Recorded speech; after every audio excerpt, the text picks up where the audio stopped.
Good evening sir, good evening, good evening. नमस्ते जी, नमस्ते। जय श्री कृष्णा। निमिका, जय जिनेन्द्रा, अस्तित्व, हेलो। स्ट्रीमिंग स्टार्ट हुई क्या? हाँ जी, हो गई जी। जय श्री कृष्णा, जय श्री कृष्णा, जय श्री कृष्णा। सना, गुड इवनिंग, अस्सलाम वालेकुम। तो मैं ऐसा एक बार मैं अपने इसमें देख लूं कि आप कैसा आपका वो है। नहीं यार, इसमें देखता हूँ।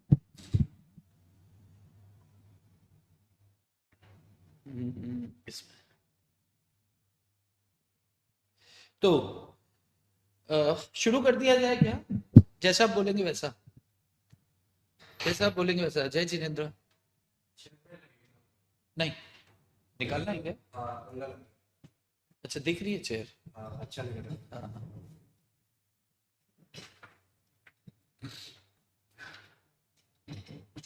चेयर तो मेरे को उसमें भी नहीं लगी थी मैराथन। चलिए, वालेकुम सलाम। राधे राधे। चलो, तो क्या हम स्टार्ट कर सकते हैं? बच्चे लोग आगे हो? कोई भी एक बंदा बोलेगा स्टार्ट। अच्छा, बोल चुका है, वेरी गुड। स्पीड फास्ट रखना इस चैप्टर में। राहुल, ये मुझे तय करने दो, स्पीड कैसे रखना है। राहुल जी, या प्लीज मुझे तय करने दो कि स्पीड कैसे रखना है। आपको मैंने कह दिया कि अगर मैं फरवरी में खत्म कर दूंगा तो खत्म कर दूंगा, बस बात खत्म। अब इसके बाद कैसे क्या करना है, लेट मी डिसाइड प्लीज। हाँ जी सर, स्टार्ट करते हैं, चलिए।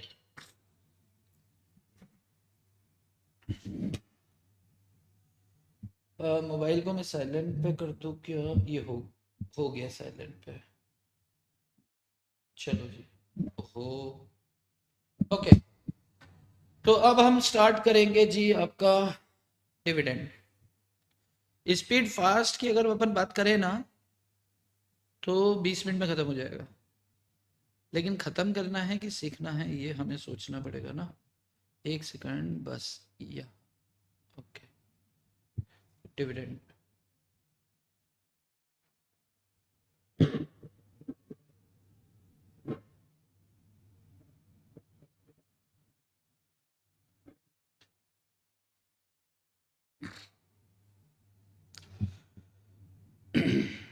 अच्छा, चलो। सर, मॉडरेट ही रखना है स्पीड, क्योंकि जो अभी अपना लेक्चर लिया लास्ट में उसमें स्पीड थोड़ी ज़्यादा थी, इसलिए समझ नहीं आता। अच्छा, लास्ट लेक्चर अपना स्पीड ज़्यादा थी? जो अभी अपना लेक्चर लिया, आपने लेक्चर लिया लास्ट में। फेमा, सर आप अपनी स्पीड पर ही रहिए, सही है। ओके, चलो। तो अपन अब, मुझे एक बात बताओ आप कि अपन लोग अ, अपन लोग शुरू करें। Page number 1 2 3 4 5 6। चलो, चलो जी, जय श्री कृष्ण, शुरू करते हैं। कल बहुत मजा आया सर। अरे वाह दिलीप कुमार, नो सर, बराबर थी। नहीं सर, ठीक है स्पीड। ओके ओके ओके, अब स्पीड के ऊपर बात नहीं करते। अरे बताइए, ये जो माइक यहाँ पर पड़ा है ना, ये मेरी बॉटल भी वैसी है। तो मैं क्या करता हूँ, कई बार इसको उठाने की कोशिश करता हूँ। तो इसको अब मैं यहाँ रखता हूँ ताकि ये अलग से हो जाए। देखो टैटू, आपने टैटू देखा मेरा? नहीं दिखता ना? दिख रहा है कि टैटू? नहीं दिख रहा। चलो, डिविडेंड। अच्छा, मुझे सिर्फ एक बात बता देना कि पहले कहानी या डायरेक्ट लिखाना, जैसा आप बोलोगे वैसा करेंगे।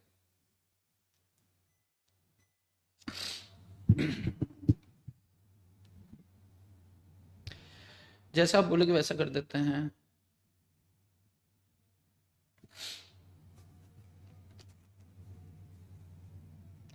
Sir, what to consider in quorum in case of joint holders? कहानी दिख रहा है, लिखना। दिख रहा है सर, दिख रहा है सर, दिख रहा है। क्या दिख रहा है? कहानी। ओके। अच्छा, ओके ओके, टैटू दिख रहा है, हाँ। चलो, सुनो। डिविडेंड क्या होता है, एकदम ध्यान से सुनना। सबसे पहले इसके बारे में थोड़ी सी बात कर लें। अपने दो छोटे छोटे से चैप्टर्स हैं, एक है आपका डिविडेंड और दूसरा है आपका फॉरेन कंपनी। ये दोनों चैप्टर्स जो हैं ये मिलाकर ये पकड़ के चलो आप 10 से 12 मार्क्स का कवरेज है। पूरा मीटिंग 10 से 12 इतना बड़ा था और ये दो छोटे छोटे चैप्टर्स भी जो है 10 से 12 मार्क्स का कवरेज है। कितना समय लगेगा सर, आपका सवाल होगा, पहले जवाब दे देता हूं। कोशिश करेंगे 3 दिनों में इनको ये 10 से 12 नंबर ले आए अपन। कितने दिन के अंदर? 3 दिन के अंदर 10 नंबर मिनिमम पकड़ो। देखो फॉरेन कंपनी इस बार नया जोड़ा है तो उम्मीद है कि एक क्वेश्चन तो आएगा, और डिविडेंड से एक क्वेश्चन तो आता ही आता है, कुछ तो क्वेश्चन पूछा जाता है डिविडेंड से। अब इंस्टीट्यूट वो कर जाए, भाग जाए कि नहीं यार चलो छोड़ो ना, इस बार अपन डिविडेंड से क्वेश्चन नहीं पूछते, तो बात अलग है। अदरवाइज डिविडेंड पे क्वेश्चन होता ही है। और क्योंकि फॉरेन कंपनी अभी जोड़ा है तो फॉरेन कंपनी में भी क्या होता है कि एक फॉरेन कंपनी में भी होना ही है कि कम से कम एक प्रश्न तो पूछे, और हुआ तो 2 या 3 प्रश्न पूछे जाएंगे। और अगर प्रश्न एक पूछा, क्वेश्चन एक पूछा तो 5 नंबर का, डिविडेंड में एक पूछा तो 5 नंबर का, और एक एक भी अगर ऑब्जेक्टिव ऊपर दे दिए तो 12 नंबर हो जाएंगे। तो ऑन एन एवरेज 10 नंबर तो आप गिरे से गिरा पकड़ के चलो। अगर 3-3 नंबर के क्वेश्चन दे दिए यहां पर तो 2-2 नंबर के 2 ऑब्जेक्टिव में आ जाएंगे। क्या बात समझ में आ रही है आपको बॉस? यस, 88 to 96 आप करवाओगे ना? यस, ये सब कुछ करवाऊंगा, छोड़ेंगे कुछ नहीं। वो रजिस्टर और एनुअल रिटर्न्स, उस चैप्टर का नाम मैंने दे रखा है, मीटिंग्स का नाम मैंने जो दिया था वो 96 से था। मतलब मैं आपको, आप ये मत सोचो कि कौन सा चैप्टर होगा कौन सा नहीं। आपको सेक्शन 1 से लेकर 148 तक है तो सारा सिलेबस होगा। और मैं कोशिश करूंगा कि ऐसे हो कि साला एग्जाम में बैठ के आप कंफ्यूज हो जाओ कि मैं कौन सा करूं, मुझे तो दोनों आ रहे हैं और अच्छे से आ रहे हैं। तब आएगा मजा यार, कि वो कहते हैं अब मजा आएगा इसकी डांट, तो मजा आएगा। तो वैसा वाला अपन चाहते हैं। अब डिविडेंड पे आते हैं। सुनो, डिविडेंड क्या होता है यार, पहले कहानी सुन लो, छोटी सी थोड़ी सी कहानी सुन लो। डिविडेंड क्या होता है? शेयर होल्डर्स होते हैं, कौन से? इक्विटी शेयर होल्डर्स भी होते हैं, प्रेफरेंस शेयर होल्डर्स भी होते हैं। ये क्या करते हैं जी? Equity shareholder, preference share, ये क्या करते हैं? कंपनी में इन्वेस्टमेंट करते हैं, इन्वेस्टमेंट के बदले इन्हें मिलता है रिटर्न, उस रिटर्न को क्या बोलते हैं? डिविडेंड। बहुत बढ़िया, फिर से सुनो।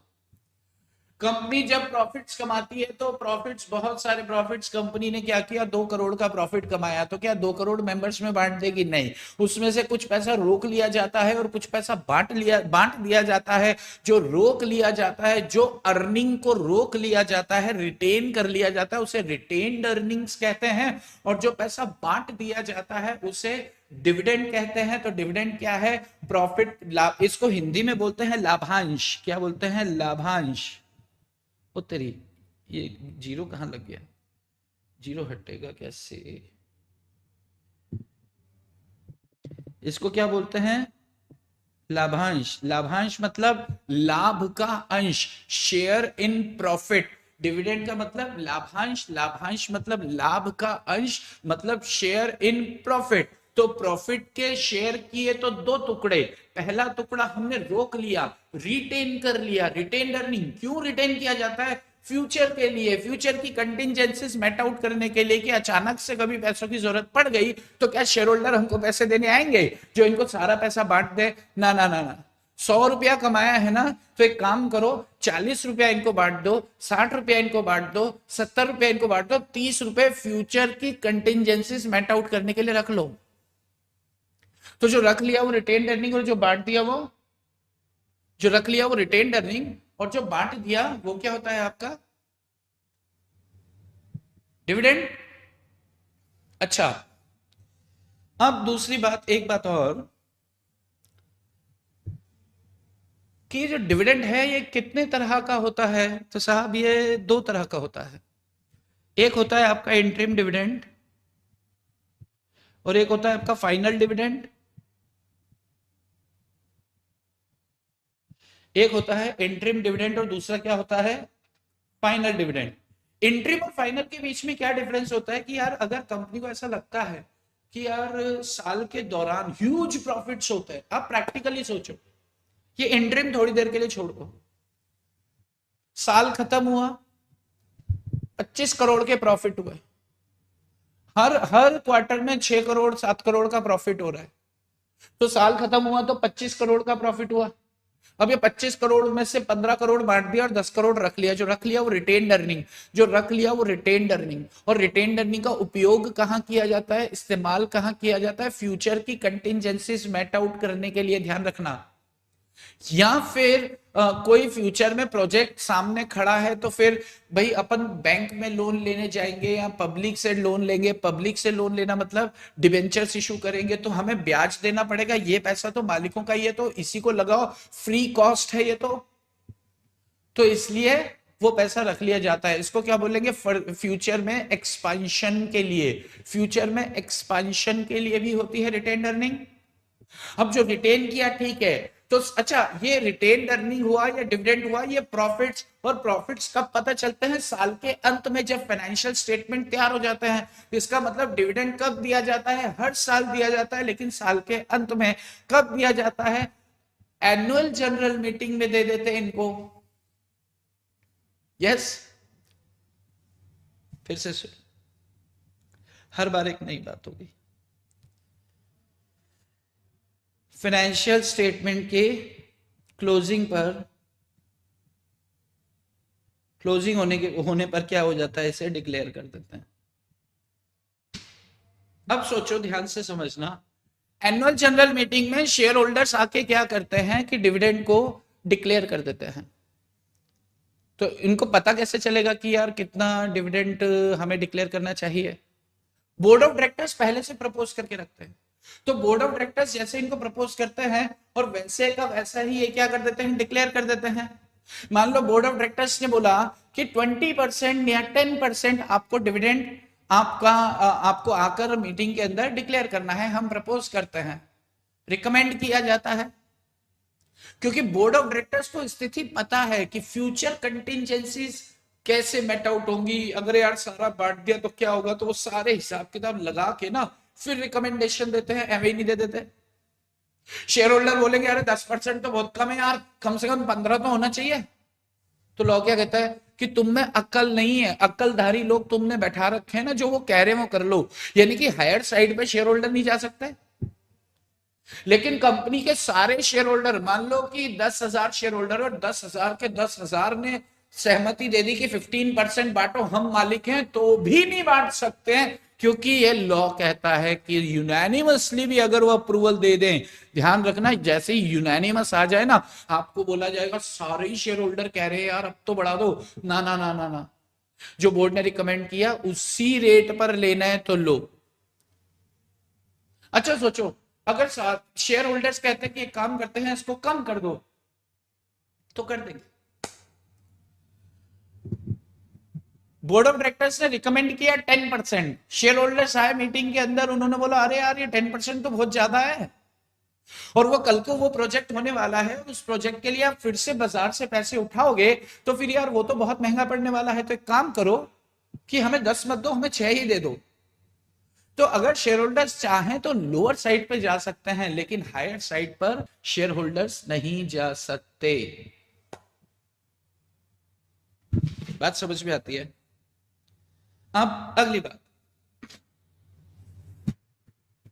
बात यह है कि इसको कौन इंटरिम डिविडेंड जो होता है। अब बात करें इंटरिम क्या होता है, तो ये क्या कहानी, अपन ने छोटी सी कहानी डिस्कस कर ली कि साहब फाइनेंशियल ईयर के कंप्लीशन के बाद प्रॉफिट्स तैयार होता है, हमारी नजर में आता है कि इतना प्रॉफिट है, कितना रोकना है, कितना देना है। बोर्ड ऑफ डायरेक्टर्स उसमें से तय करते हैं हिसाब किताब लगा करके कि यार इनको 10%, 12%, 15% इतना डिविडेंड बांट दिया जाए। तो वो रिकमेंड करते हैं और उस रिकमेंडेशन को एनुअल जनरल मीटिंग में रखा जाता है। शेयर होल्डर्स वहां पहुंचते हैं एनुअल जनरल मीटिंग में, और वहां पर क्या, अच्छा ये क्या है, ऑर्डिनरी बिजनेस, याद है ऑर्डिनरी बिजनेस कौन सा सेक्शन था, 102।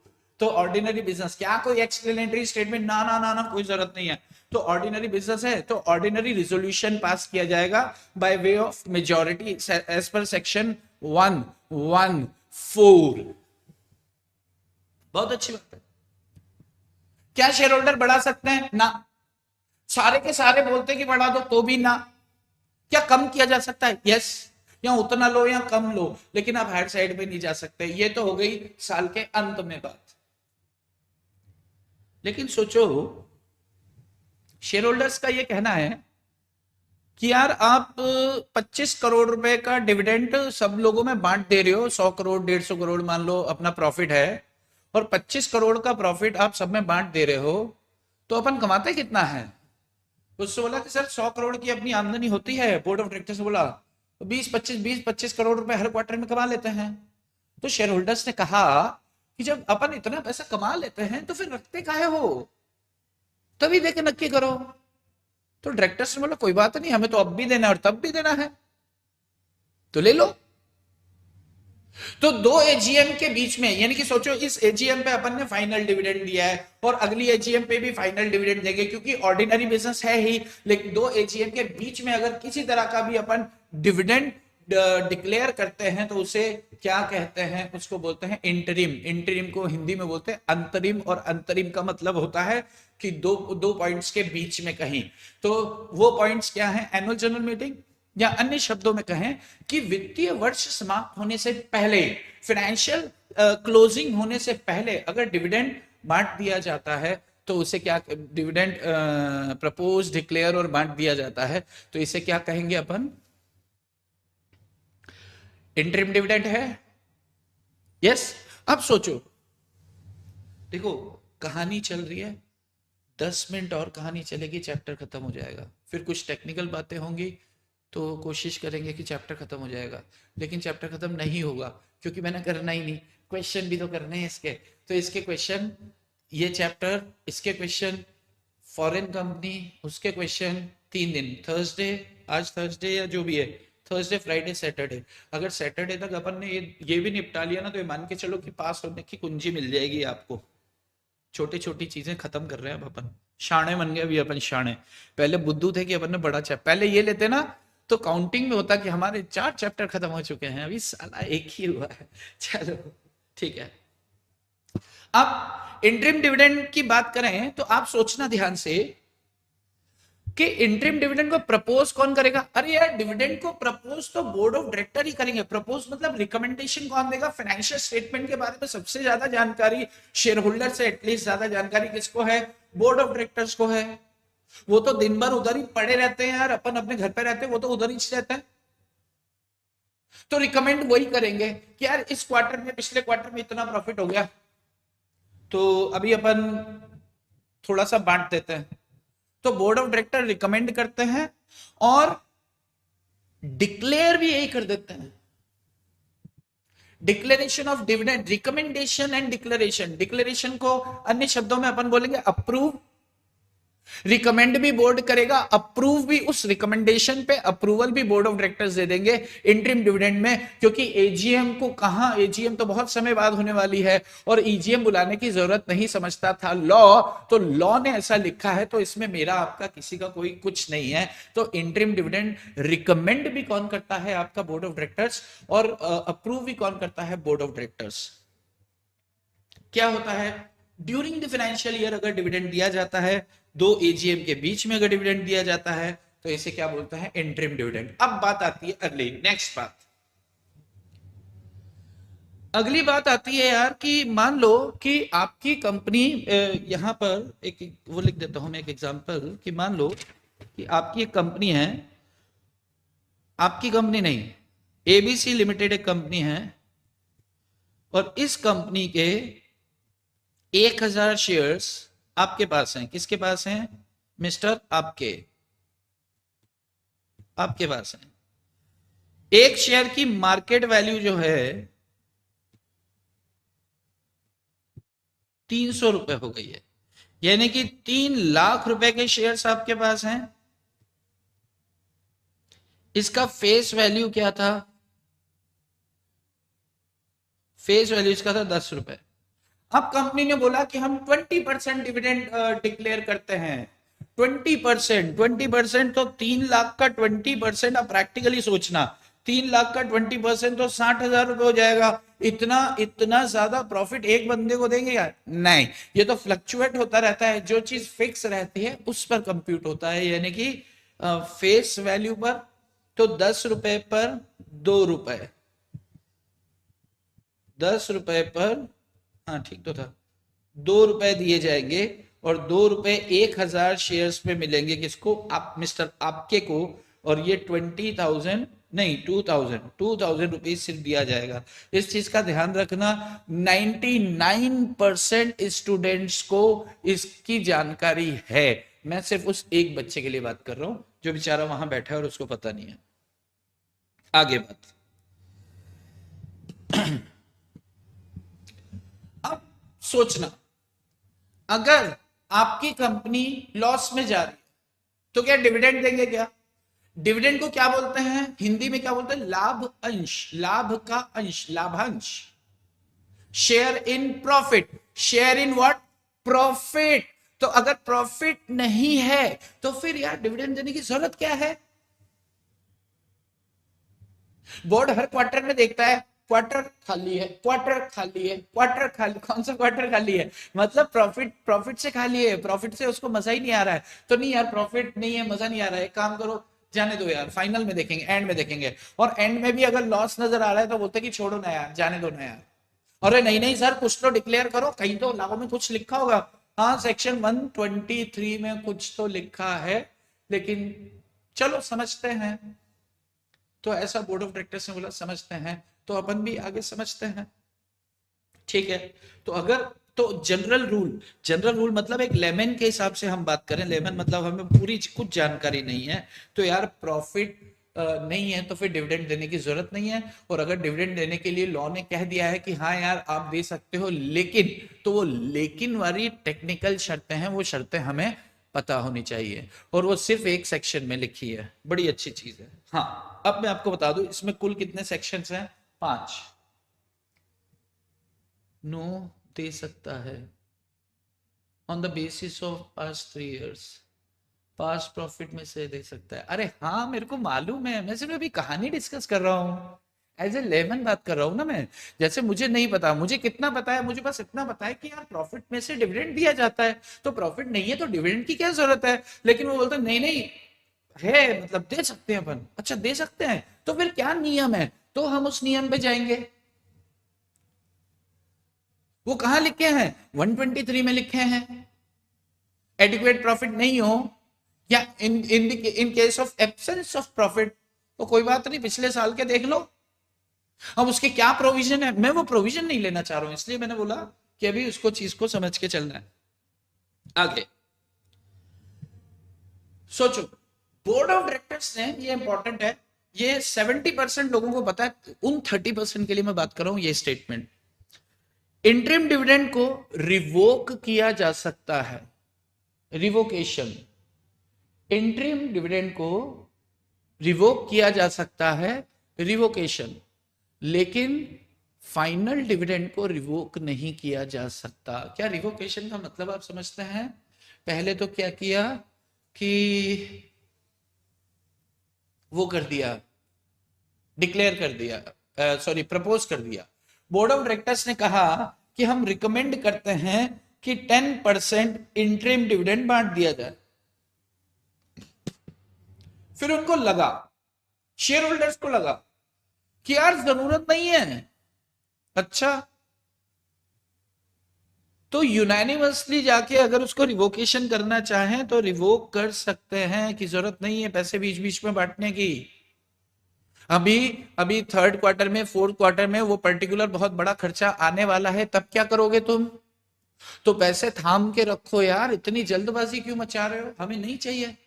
ठीक है, तो शेयर होल्डर चाहे तो उसे रिवोक कर सकते हैं। रिवोकेशन मतलब है कि उस डिसीजन को कैंसिल कर सकते हैं। लेकिन अगर फाइनल डिविडेंड की बात करें तो बोर्ड ऑफ डायरेक्टर्स ने जो रिकमेंड किया है, फिर वो तो डिक्लेयर होकर रहेगा ही। फाइनली क्या होता है? डिक्लेयर हो जाता है, और अब पिक्चर शुरू होगी अपनी एक प्रोसीजर की। यस, जब डिविडेंड डिक्लेयर हो जाता है जब डिविडेंड क्या हो जाता है, डिक्लेयर हो जाता है। कहानी सुनना यूनानिमसली।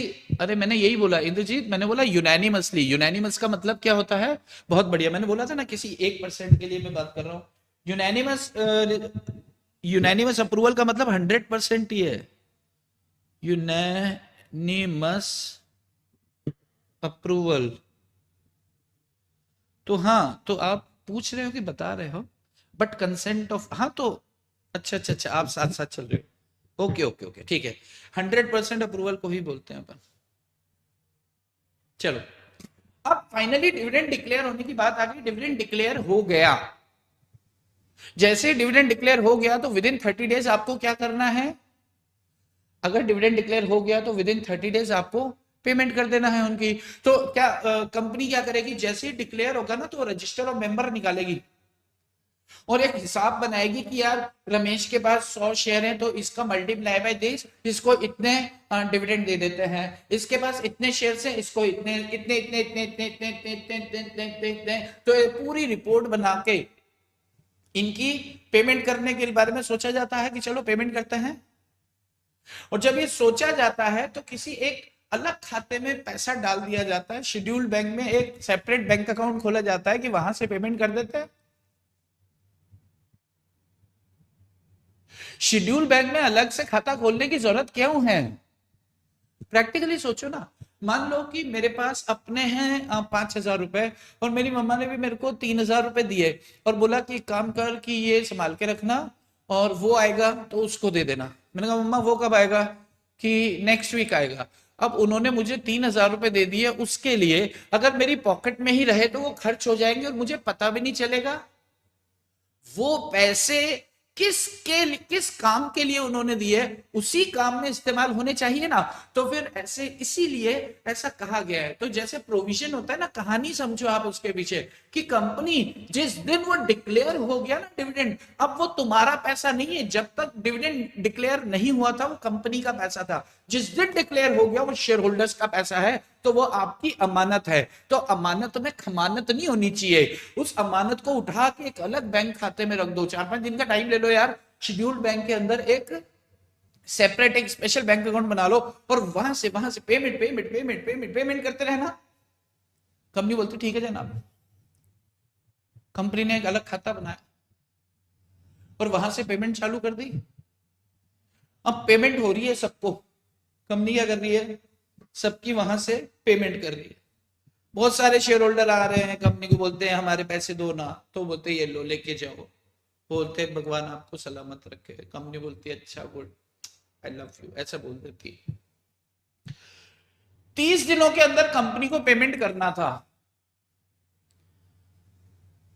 मान लो कंपनी को पेमेंट करना था 2 करोड़ रुपए का, लेकिन 30 दिनों के अंदर 1,20,00,000 रुपए के लिए ही लोग पैसे लेने आए।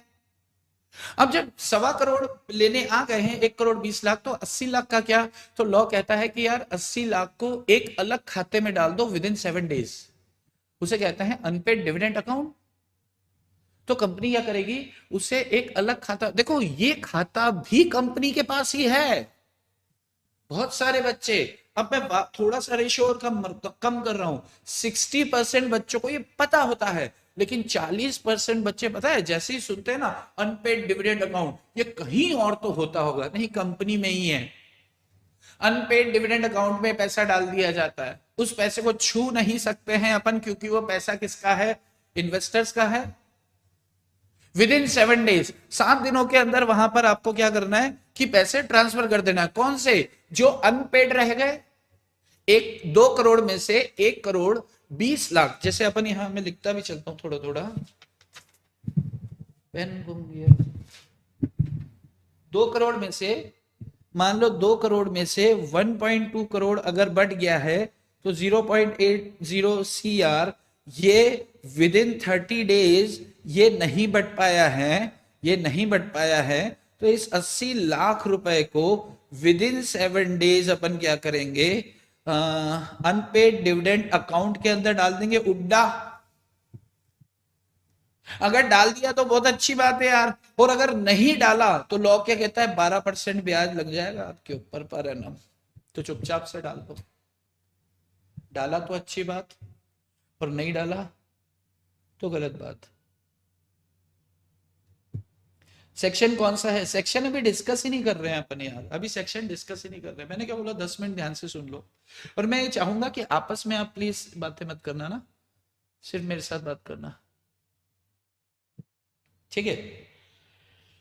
अब क्या होने वाला है कि एक अनपेड डिविडेंड अकाउंट में पैसा आ गया, तो जिस दिन अनपेड डिविडेंड अकाउंट में पैसा आ चुका है ना, देखो प्रैक्टिकली सोचो, ध्यान से सुनना, कंपनी ने शेयर होल्डर्स की मीटिंग जब बुलाई होगी तो उन्हें कहा होगा कि डिविडेंड डिक्लेयर करना है, तो शेयर होल्डर ने आकर रेजोल्यूशन पास किया होगा। यानी कि पहली सूचना तो कंपनी ने पहले ही दे दी थी, जब मीटिंग का नोटिस भेजा था कि डिविडेंड डिक्लेयर करने की बात है, तो जाहिर सी बात है कि डिविडेंड इन लोग को मिलने वाला है, तो इनको पता चल ही चुका होगा। पहली पहली सूचना, उसे सूचना मानता नहीं है। ये हम आपस में बात कर रहे हैं, अपन दोनों कौन है, ग्रामीण लोग है ना?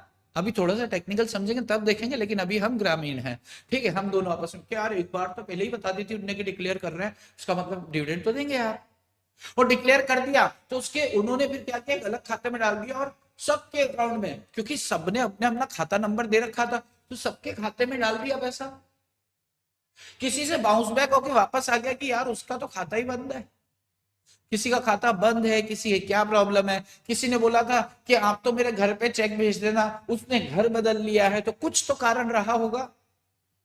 कहीं कंपनी की मिस्टेक रही होगी, कहीं कंपनी की मिस्टेक नहीं रही होगी।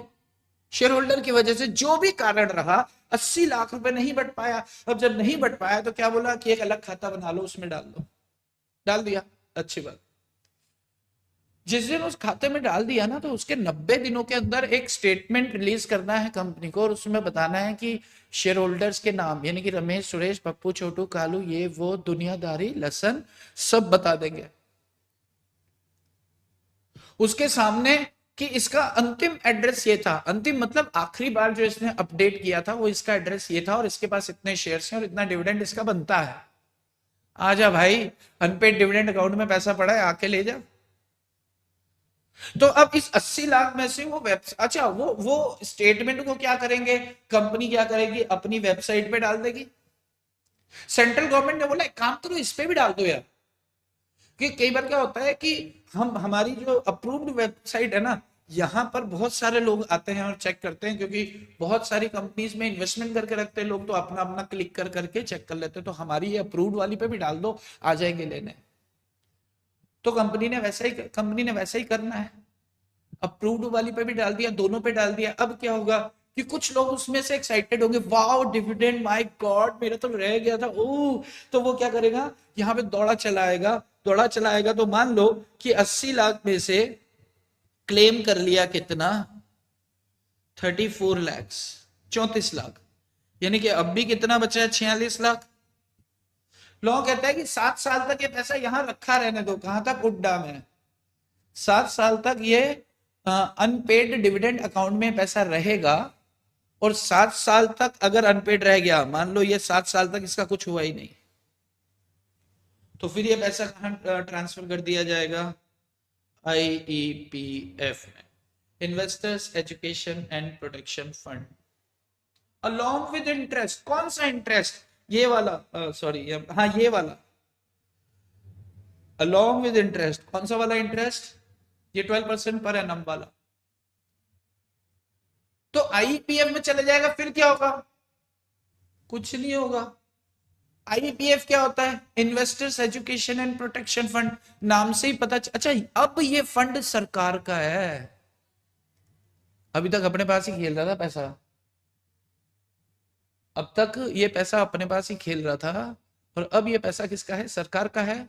फंड्स सरकार के हैं, पैसा तो इन्वेस्टर्स का ही है। देखो ध्यान से सुनना कि अगर मान लो अनपेड डिविडेंड अकाउंट में से भी कोई पैसे लेकर नहीं गया, तो यार है तो कंपनी के शेयर होल्डर ना, तो कंपनी को रखना चाहिए। तो लॉ क्या कहता है, देखो साहब बात सुनो, जिस दिन डिक्लेयर कर दिया वो दिन वो पैसा कंपनी का आखिरी दिन था, उसके बाद अब वो मेंबर्स का, इन्वेस्टर्स का पैसा हो गया।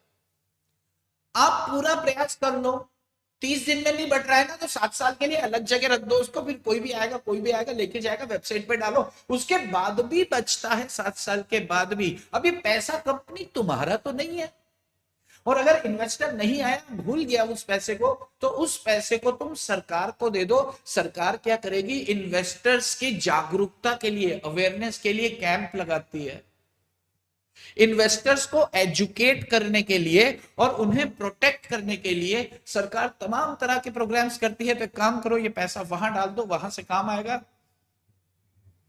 सोशल सर्विस कर रही है हमारी सरकार, सरकार तो करती ही सोशल सर्विस है, बात समझ में आती है।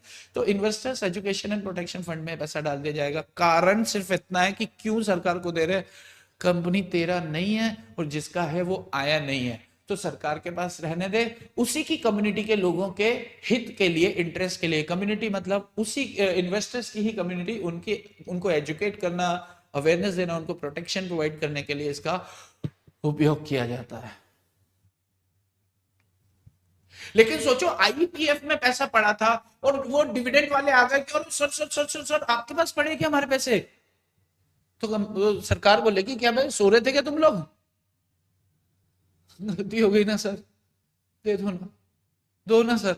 तो फिर अगर अगर लोग बिलक मतलब उन्होंने जाके अपनी पूरी आइडेंटिटी दे दी कि मैं वही हूं और मेरे से कुछ कारण थे, वो जाके जाके रोएगा, गाना गाएगा, उसके बाद तो सरकार बोलेगी यार अरे पगले रुलाएगा क्या, कितना बनता है तेरा, तू कौन है, ये है ना, अच्छा ठीक है ये तेरा पैसा लेके जा। यानी कि आईईपीएफ के वहां से भी पेमेंट डिस्चार्ज किया जाएगा उनके लिए जिनका पैसा है। ये जाहिर सी बात है, अगर मेरा पैसा है और मेरा पैसा समाज की सेवा करे, तो अगर मुझे पता चल गया कि मेरा पैसा वहां पड़ा है, तो सबसे पहले मेरी सेवा होनी चाहिए, क्योंकि मैं भी उस समाज का हिस्सा हूं, तो मैं अपना पैसा ले जाऊंगा।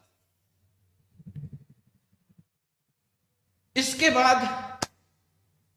बाद डिविडेंड के बारे में सिर्फ एक छोटी सी बात है, वो 30 दिन में पेमेंट अगर आपने करना था और आपने वो 30 दिन में पेमेंट नहीं किया, तो पनिशमेंट के प्रोविजंस हैं कंपनी को भी और ऑफिसर इन डिफॉल्ट को। खत्म, प्रोसीजर बस यही है। अरे आपने वो स्टेप्स तो बताई नहीं, जो कंप्यूटेशन, बात कंप्यूटेशन की कर ही नहीं रहे, प्रोसीजर की कर रहे हैं, तो प्रोसीजर खत्म है। बात हम सीन समझ में आ रहा है, हम कंप्यूटेशन की बात नहीं कर रहे हैं, हम प्रोसीजर की बात कर रहे हैं। प्रोसीजर क्या होगी, क्योंकि इसमें ना मैं अब हम इसको लिखना स्टार्ट कर देंगे। ऊपर टाइम पास किया है ना अपन ने, अब अपन साथ साथ इसको लिखना स्टार्ट कर देंगे।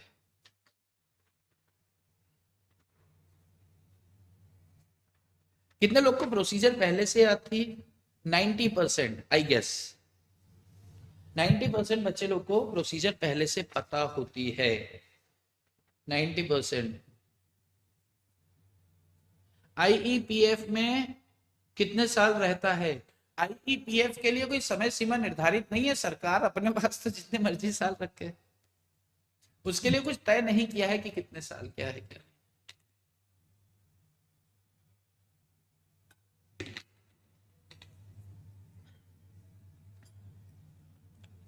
जो बोलेगा मुझे आती उन्हीं से क्वेश्चन पूछूंगा मैं अब बेटा मेको तेको भी पूछता हूँ, मेको मुझे, yes sir, nice shirt sir, Guddu thank you so much यार,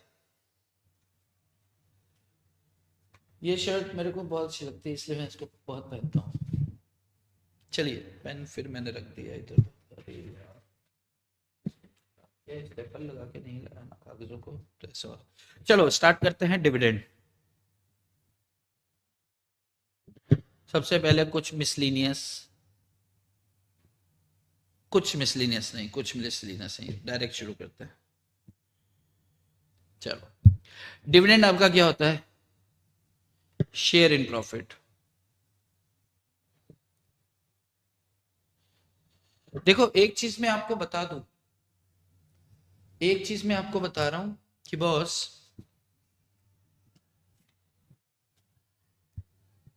आज डिविडेंड अपन खत्म कर देंगे मेरे एंड पे, पर आपके एंड पे खत्म होगा कल का आधा घंटा और, क्योंकि कल मैं कुछ टेक्निकल बातें करने वाला हूं, वो अगर अपन ने निपटा दिया ना, भगवान कसम यार, कोई क्वेश्चन दे दे, चाहे वो टुकड़ों में दे दे एमसीक्यू में, चाहे यहां, मतलब उसकी ताकत नहीं है कि आपसे वो नंबर छीन लेगा, बराबर ना?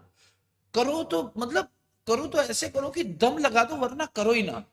वो होता है ना, पियो तो हद कर दो वरना प्रोग्राम रद्द कर दो। बिल्कुल वैसे ही है। चलो जी, तो अब डिविडेंड, डिविडेंड होता है जी दो प्रकार का, एक होता है जी इंटरिम। मैं ऐसा आपसे अपेक्षा करता हूं कि आप साथ साथ लिख लें, क्योंकि फिर मैं ऊपर ऊपर चलता जाऊंगा। इंटरिम, और दूसरा होता है फाइनल डिविडेंड। इंटरिम डिविडेंड और फाइनल डिविडेंड, ये रिकमेंड बोर्ड ऑफ डायरेक्टर्स करती है, इसे भी रिकमेंड बोर्ड ऑफ डायरेक्टर्स करती है, दोनों को रिकमेंड बोर्ड ऑफ डायरेक्टर्स करते हैं। अच्छा, इसमें अप्रूव, अपन क्या है, कुछ बच्चे ना सोचते हैं मेरे को याद है, जो कि गलत नहीं होता, लेकिन लिख के आता है कि प्रपोज बोर्ड ऑफ डायरेक्टर, गलत नहीं है। लेकिन जो देखो क्या है कि कुछ ऐसे लोग बैठे होते हो कॉपी चेक करने, जिनको वही शब्द पसंद आता है जो शब्द वहां लिखा है। तो यार अपन उसी को लेकर चले जो मॉड्यूल में, जो इस अपने एक्ट में लिखा हुआ है। तो वहां पे प्रपोज करना गलत नहीं है। प्रपोज कौन कर रहा है? Board of director. डिक्लेयर कौन कर रहे हैं? Share holders. तो प्रपोज कौन करता है? यहाँ प्रपोज को रिकमेंड करना अगर लिख देंगे तो मुझे लग रहा है कि ज्यादा ठीक रहेगा। है दोनों आपस में समानार्थी। Recommendation bye board of directors, approval, approve कौन करता है? अप्रूव्ड बाय यहाँ बोर्ड ऑफ डायरेक्टर्स, और यहाँ शेयर होल्डर। शेयर होल्डर कहाँ करते हैं? एजीएम के अंदर करते हैं। क्यों? क्योंकि एक ऑर्डिनरी बिजनेस होता है और एजीएम में होता ही है।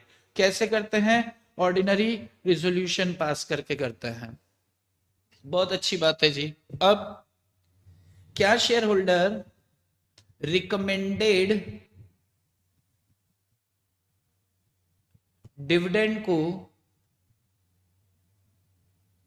डिविडेंड से हायर रेट पर जा सकते हैं, डिक्लेयर कर सकते हैं? तो बोला नहीं, नहीं कर सकते। अरे 100% शेयर होल्डर्स कंसेंट दे रहे हैं तो भी नहीं कर सकते। क्या जो रिकमेंडेड किया है बाय बोर्ड, रिको by board of directors, lower rate पर जा सकते हैं क्या share holder? By share holder, by share holder. तो जवाब आता है हाँ। लोअर रेट पे जाना है आप जा सकते हो, हायर रेट पे जाना है भूल जाओ। फाइनल डिविडेंड की क्या कहानी होती है जी? फाइनल डिविडेंड की कहानी होती है फाइनेंशियल स्टेटमेंट कंप्लीशन के बाद। इंटरिम डिविडेंड की क्या कहानी होती है? इंटरिम डिविडेंड की कहानी होती है ड्यूरिंग द फाइनेंशियल ईयर दे देता है। During the financial year interim dividend जो है बांट दिया जाता है। कब देते हैं ये? ड्यूरिंग द फाइनेंशियल ईयर यार, between two AGMs.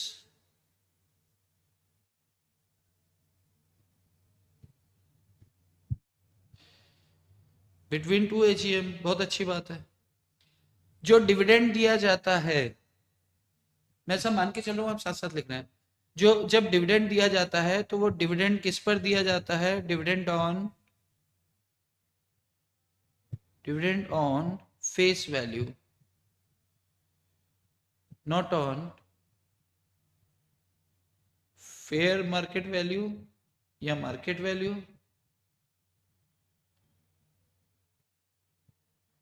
Market value पर नहीं दिया जाता जी, इस पर दिया जाता है। बड़ी अच्छी बात है। अब डिविडेंड डिक्लेयर हो गया, डिविडेंड डिक्लेरेशन हो गया। डिविडेंड के डिक्लेयर होने के 5 दिनों के अंदर अंदर इस पैसे को शेड्यूल्ड बैंक में एक सेपरेट या स्पेशल बैंक अकाउंट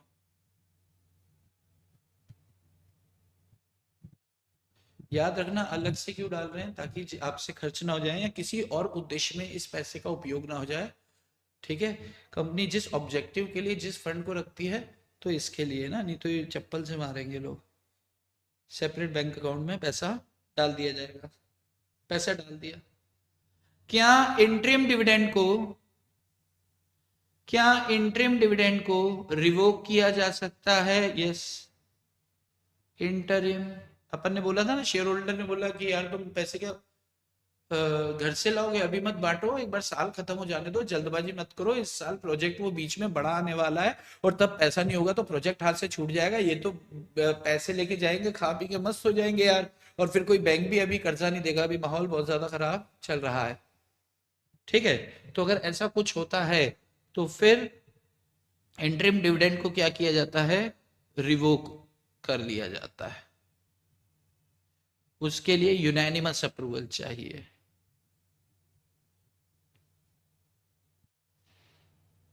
जबकि ये जो फाइनल डिविडेंड होता है ना, ये अब प्रैक्टिकली सोचो ना, अब तो साल ही खत्म हो गया, अब क्या है साल खत्म हो गया, अगले साल की अगले साल देखेंगे। तो अगर प्रपोज रिकमेंड कर दिया है बोर्ड ऑफ डायरेक्टर्स ने, तो रिकमेंडेशन अगर एक बार हो गई है तो अपन लोअर साइड पे जा सकते हैं, बिल्कुल रिवोकेशन यहां पर नहीं है। नो रिवोकेशन, किसी तरह का कोई यहां पर रिवोकेशन जैसा नौटंकी नहीं है। क्लियर है? आगे, अब डिविडेंड किस किस को दिया जाता है? शेयर्स पे दिया जाता है। शेयर्स कौन से? इक्विटी शेयर्स और प्रेफरेंस शेयर्स। प्रेफरेंस शेयर दो प्रकार के, क्यूमुलेटिव और नॉन क्यूमुलेटिव। मुझे लगता है कि ये आप 12वीं से पढ़ते आ रहे हैं। क्यूमुलेटिव का मतलब क्या होता है कि अगर कंपनी के पास एडिक्वेट प्रॉफिट्स नहीं होते तो उस समय उसे डिविडेंड नहीं दिया जाता, लेकिन उसके डिविडेंड का हिसाब रखा जाता है कि एक दिन आएगा जिस दिन देंगे, अभी भाई साहब पैसे नहीं है यार। अगले साल आया, अभी भाई साहब पैसे नहीं है यार। अगले साल आया, अभी भाई साहब पैसे नहीं है यार। अगले साल आया, अभी भाई साहब वो कॉलर पकड़ लेगा, अबे कब से पैसे नहीं है तेरे पास, मैं जाऊं उधर उसके पास, अपना तुम्हारे ट्रिब्यूनल के पास, मैं शिकायत कर दूंगा तेरी रजिस्ट्रार से, यार तुम पैसे नहीं दे रहे, तो पैसे दे, नहीं तो मैं वाइंडिंग अप करा दूंगा। वो वाइंडिंग अप के लिए जा सकता है, बिल्कुल जा सकता है, तो थोड़ा सा उसके मुंह पे मार दो। तो लॉ क्या कहता है कि जब तक उसका हिसाब खत्म नहीं होता ना, तो वो जुड़ता चला जाएगा। लेकिन अगर नॉन क्यूमुलेटिव है, जैसे इस साल वो आया तो वो क्या बोल रहे हैं? पैसे नहीं है। पैसे नहीं है मतलब भूल जाओ। ये क्या बोलता है? भूल जाओ डिविडेंड कोई चीज होती है नॉन क्यूमुलेटिव। ठीक है ना, तो जनरली नॉन क्यूमुलेटिव वाले इशू ही नहीं होता है, कोई क्यों यार चक्की में हाथ देगा, क्यूमुलेटिव वाले होता है। बट होता है अगर इस तरह का कुछ तो उसे क्यूमुलेटिव क्या बोलते हैं अपन। अच्छा, अब अगली बात अगर अपन करें, ध्यान से सुनना, अब अपन करते हैं नेक्स्ट बात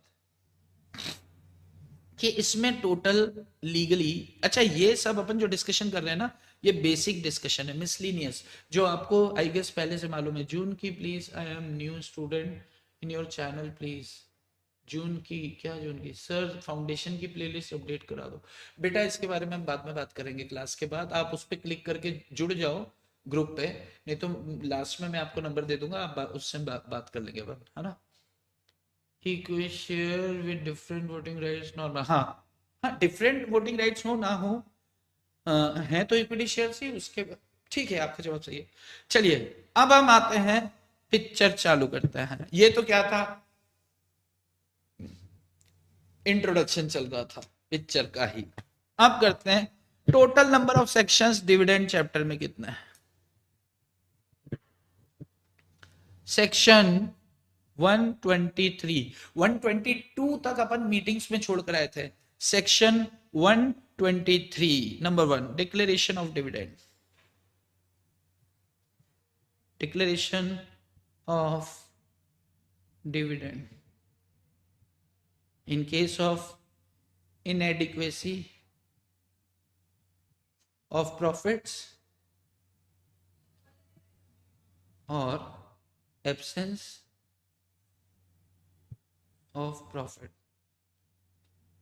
प्रॉफिट नहीं है इस साल तो पिछले साल के देख लो, लेकिन यहाँ इसका एब्सेंस का मतलब है कि इस साल नहीं है तो चलो पिछले साल की पिक्चर खोलते हैं। इसके कहने का मतलब ये है यहाँ पर सेक्शन 123। फिर है सेक्शन 124।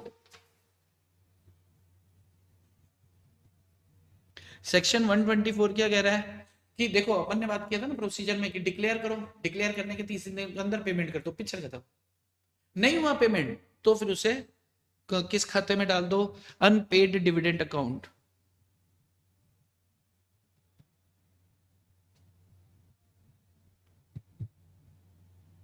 अनपेड डिविडेंड अकाउंट को लेकर प्रोविजन है section 125।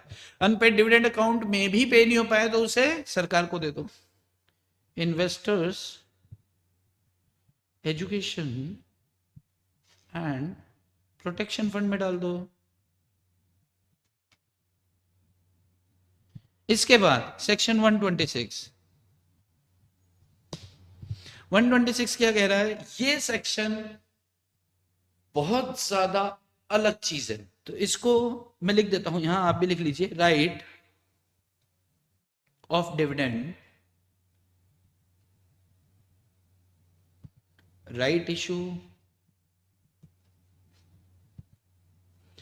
And bonus shares.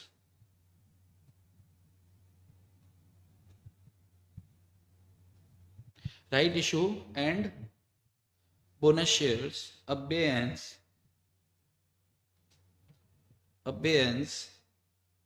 pending, साथ साथ लिख लीजिए registration of transfer of shares. लंबा सा सेक्शन है। सेक्शन 126 और सेक्शन 127 है लास्ट सेक्शन। 127 है last section.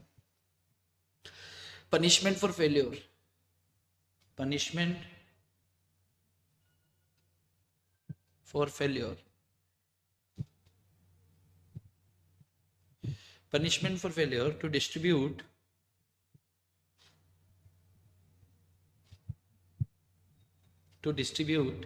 dividend within 30 days.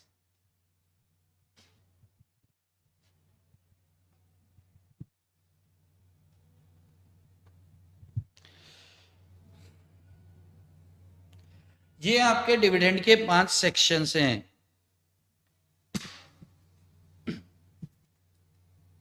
जैसे कोई ओके बोलेगा मैं आगे बढ़ जाऊंगा, जैसे कोई ओके बोलेगा मैं आगे बढ़ जाऊंगा। चल प्रॉफिट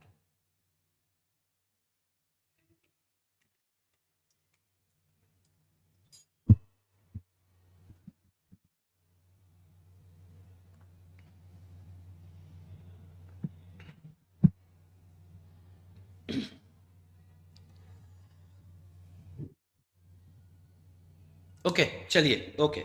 देखो देखो देखो देखो देखो देखो देखो देखो देखो सेक्शन 122 तक अपन ने मीटिंग्स में कर लिया था।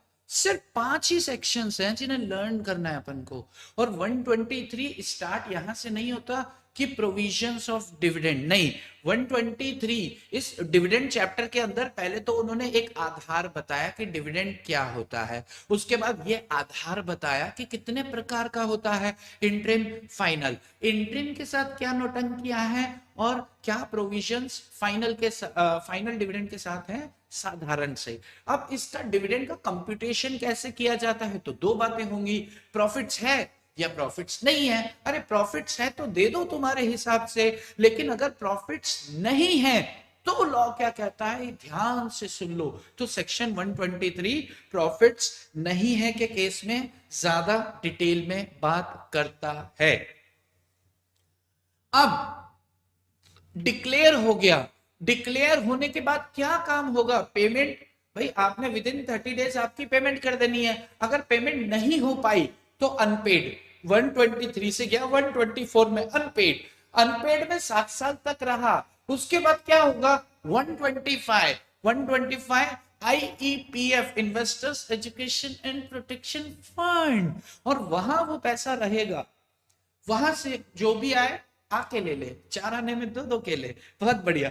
तो जो भी आएगा वहां आकर ले लेगा अपना डिविडेंड जो उसका है।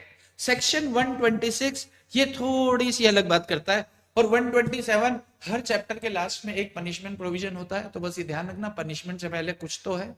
126 हम इसे याद रख सकते हैं।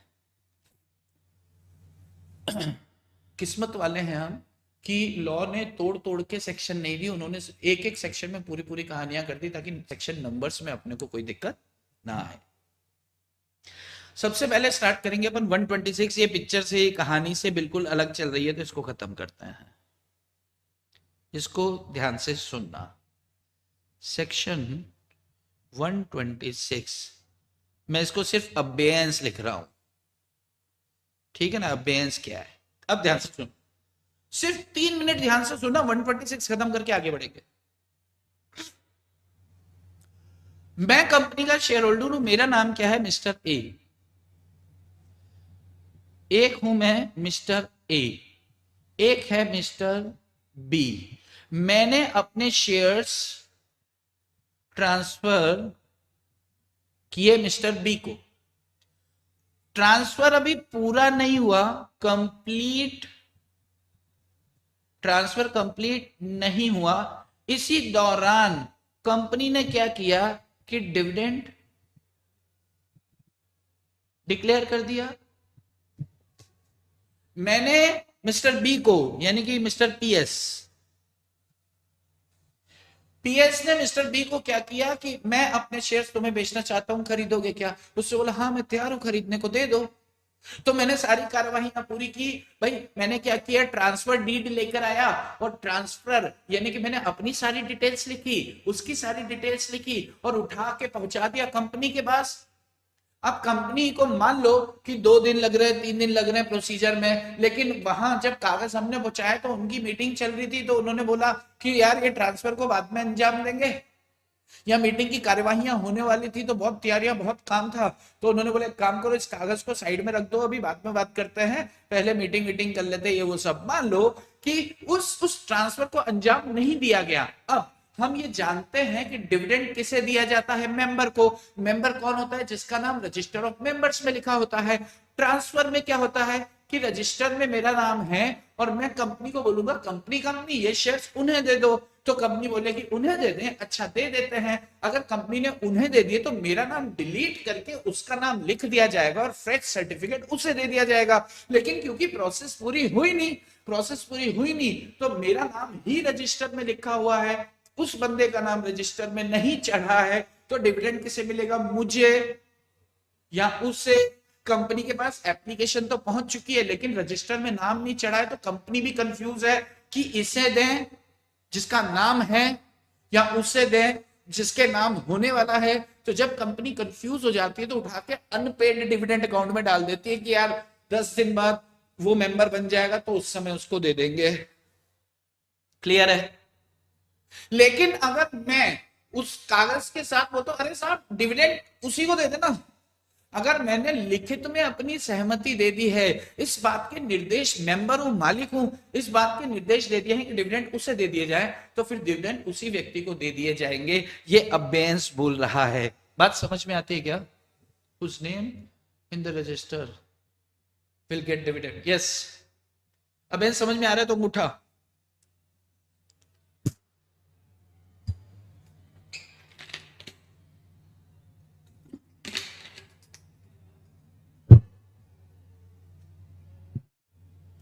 अब अबेयंस के अंदर एक तो बात करी उन्होंने डिविडेंड की, एक बात करी है बोनस शेयर्स की, एक बात करी है राइट इशू की। अच्छा ध्यान से सुनना, ध्यान से सुनना। ये बोनस शेयर और राइट इशू अपने को यहां डिविडेंड के चैप्टर में मतलब के नहीं है, लेकिन कॉन्सेप्ट सेम है, इसलिए उन्होंने दे दिया। सीधी सी बात, ध्यान से सुनो। ट्रांसफर की प्रोसीजर अगर हमें पता है तो एबेंस का मतलब सिर्फ ये क्या है, एबेंस का मतलब यहां पे होल्ड पे रखो, होल्ड पर रखो, अभी डिसाइड मत करो, जल्दबाजी मत करो। फाइनली जिसका नाम मेंबरशिप रजिस्टर में लिख दिया जाएगा उसको आप क्या करना, उसको आप डिविडेंड दे देना। लेकिन वो मेंबर खुद कह रहा है कि अरे सर दे दो यार, दे दो आप। तो मेंबर ने खुद ने कहा तो आपको पता, ये नहीं पता तो मैं बता दूं कि डिविडेंड प्राप्त करने के लिए कौन हकदार बंदा होता है, कौन डिविडेंड रिसीव करने के लिए एलिजिबल, मेंबर होता है। या मेंबर बोल दे कि इस खाते में डाल दो तो उस खाते में डाल देंगे, तो मेंबर यही तो कह रहा है कि इसके खाते में डाल दो तो उसके खाते में डालो ना, तो डलवा दो। वो कहानी होगी डिविडेंड की खत्म। अब बात आती है बोनस की। तो बोनस शेयर्स किसे इशू किए जाएंगे, मुझे या वो नए बंदे को? तो अब वो कंफ्यूज हैं वापस से, वो कह रहे रुक जाओ अभी होल्ड पे रखो। तो बोनस और राइट इशू को वो होल्ड पे रख रहे हैं, लेकिन डिविडेंड को मेरे कहने पर दे सकते हैं, क्योंकि डिविडेंड के प्रोविजन बोलते हैं ऐसा कि मेंबर को दो या उसके निर्देश अनुसार दो। तो मैंने निर्देश दे दिया कि दे दो तो दे देंगे, लेकिन बोनस और राइट इशू में मेंबर के निर्देशानुसार नहीं लिखा तो वहां पे मेरे निर्देश नहीं चलेंगे, इसलिए वो होल्ड पर रहेंगे। ध्यान से समझ लेना, होल्ड पर रहेंगे। क्वेश्चन एग्जाम में क्या आता है कि साहब इन अबेयंस के अंदर क्या हुआ, बोनस और राइट इशू के लिए मेंबर ने लिखित में सहमति दे दी। अपन को ये लिखित में सहमति, ये अबेयंस शब्द, ये सब याद रहता है और अपन को क्या लगता है, हाँ यार सर ने बताया था कि अगर वो लिख के दे दे तो लिख के सिर्फ डिविडेंड में चलेगा। क्या आपको बात समझ में आ रही है? 126 अगर समझ में आ रही है तो इतना सही है।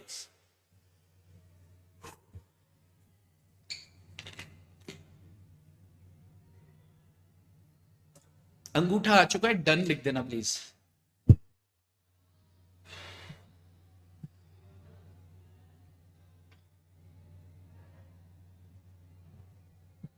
Section 126 is over.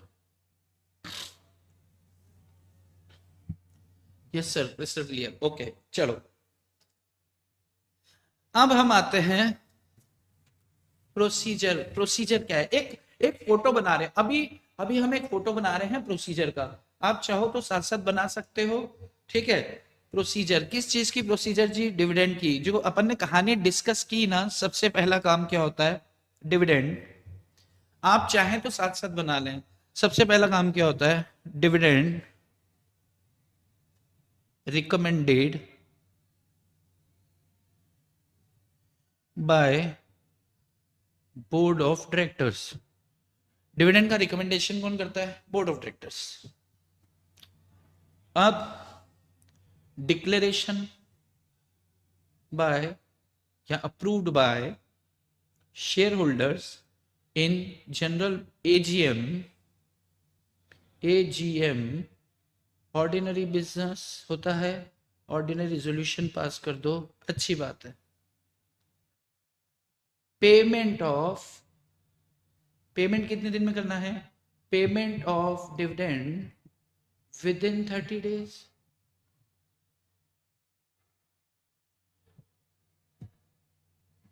जिस दिन डिक्लेयर कर दिया था, from declaration with in 5 days separate bank account में पैसा डाल दो, अच्छी बात है।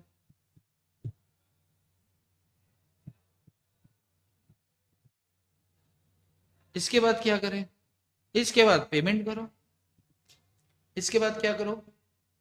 पेमेंट करो। अगर कुछ पैसा अनपेड या अनक्लेम्ड रह जाता है, कब तक? On the expiry of such 30 days. On the expiry of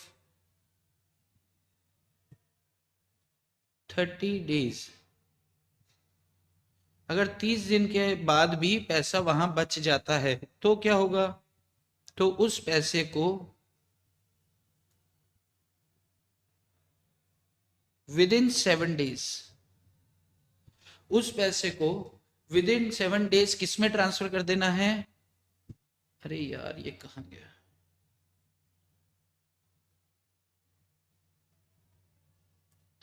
with in 7 days किधर ट्रांसफर कर देना है? अनपेड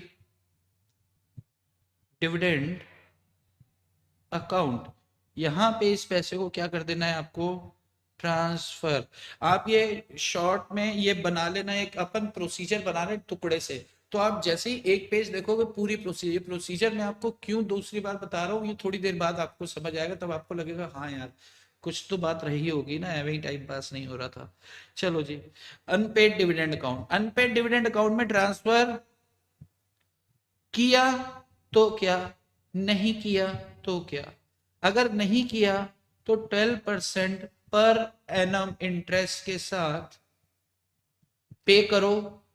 जिस दिन आप अनपेड में डाल दोगे बस उस दिन आपका मीटर डाउन हो जाएगा, नहीं तो मीटर उस दिन मीटर अप हो जाएगा, यानी कि मीटर डाउन हो गया, अब आपका ब्याज लगना चालू हो गया। जिस दिन आप डिफॉल्ट ठीक कर लेते हो ठीक हो जाएगा।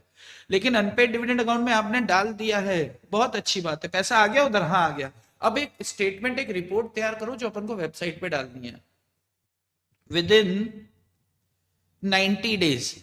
कहां से 90 दिन, इस खाते में पैसा आने से 90 दिन, विद इन 90 डेज एक स्टेटमेंट प्रिपेयर होगा।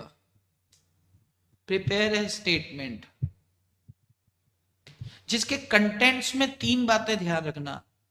वो 3 बातें क्या हैं कि शेयर होल्डर का नाम होगा, लास्ट जो जाते जाते आखिरी बार उसने जो एड्रेस अपडेट कराया था तो लास्ट उसका नॉन एड्रेस होगा, नंबर ऑफ शेयर्स, कितने शेयर्स उसके पास हैं, उसके आधार पर उसका अनपेड, चलो नंबर ऑफ शेयर्स हटा दो, उसका कितना पैसा हमारे पास पड़ा है बस सीधा बताओ। ये अनपेड डिविडेंड, ये 3 बातें इसके अंदर इसके स्टेटमेंट में शामिल होंगी। अब क्या होगा जी, अब इसे कहां डालेंगे, वेबसाइट पे। Place it on companies website, और या तो कंपनी की वेबसाइट पे डाल देंगे, या फिर दूसरा क्या है आपके पास, सेंट्रल गवर्नमेंट, जी लिख दिया उन्हें, सेंट्रल गवर्नमेंट ने क्या कर रखी है, अप्रूव कर रखी है वेबसाइट, तो उस वेबसाइट पे डाल देंगे, जिधर मर्जी डाल दो। और फिर क्या बोलेंगे कि यार ये वेबसाइट पे देख लो, जो बंदों की कहानी है ना, आओ और पैसे लेकर जाओ। इसके बावजूद भी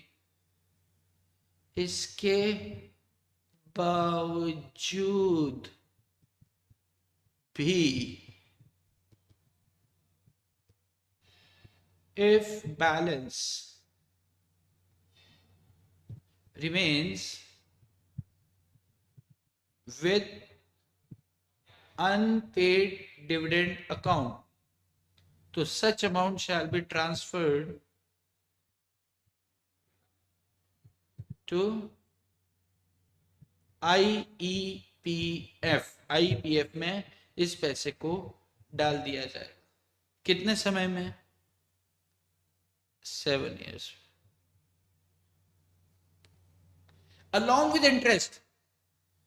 वो जो अपन ने 12% इंटरेस्ट था ना, कि अगर मान लो आपने ये नहीं किया तो ये वाला ब्याज भी तो शेयर होल्डर्स का ही है ना, उन्हीं के हितों के लिए रखा जाएगा।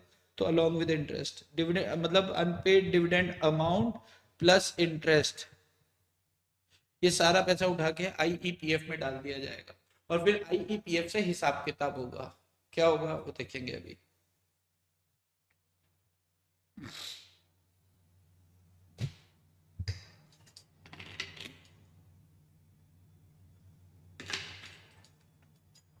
ओके डन, चलो बहुत बढ़िया। अब जरा ध्यान से देखना, मत देखो, ये प्रोसीजर अपन ने 2 बार हो गई है, मैं सब मान के चल रहा हूं कि प्रोसीजर अब आपके लिए बड़ी आसान सी हो गई है। सेक्शन 126 क्या कह रहा है, अबेयर्स होल्ड पर रखो, अगर वो ट्रांसफर आंसर, तो 126 को छोड़ दो थोड़ा सा। तो प्रोसीजर में क्या हो गया कि यार अगर मतलब ये सिर्फ 3 सेक्शंस हैं और उसके बाद पेनल्टी है, 3 सेक्शंस हैं। 3 सेक्शन में पहला क्या है कि प्रॉफिट नहीं है तो डिविडेंड के लिए क्या कहानियां हैं बता देते हैं जी। डिविडेंड प्रॉफिट नहीं है तो डिविडेंड के लिए क्या कहानियां हैं, अच्छा ठीक है, प्रॉफिट नहीं है तो डिविडेंड के लिए क्या कहानियां, उसको छोड़ो।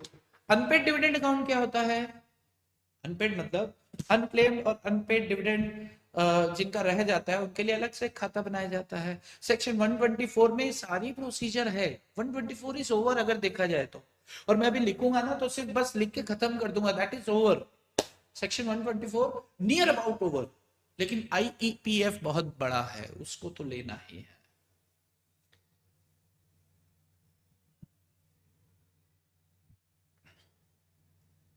अब ध्यान से सेक्शन आपका पनिशमेंट प्रोविजन हटा दो, अनपेड डिविडेंड अकाउंट। अब इसको फटाफट फटाफट से खत्म करेंगे ताकि कैलकुलेशन में होना चाहिए ना, हमारा एक सेक्शन खत्म हुआ।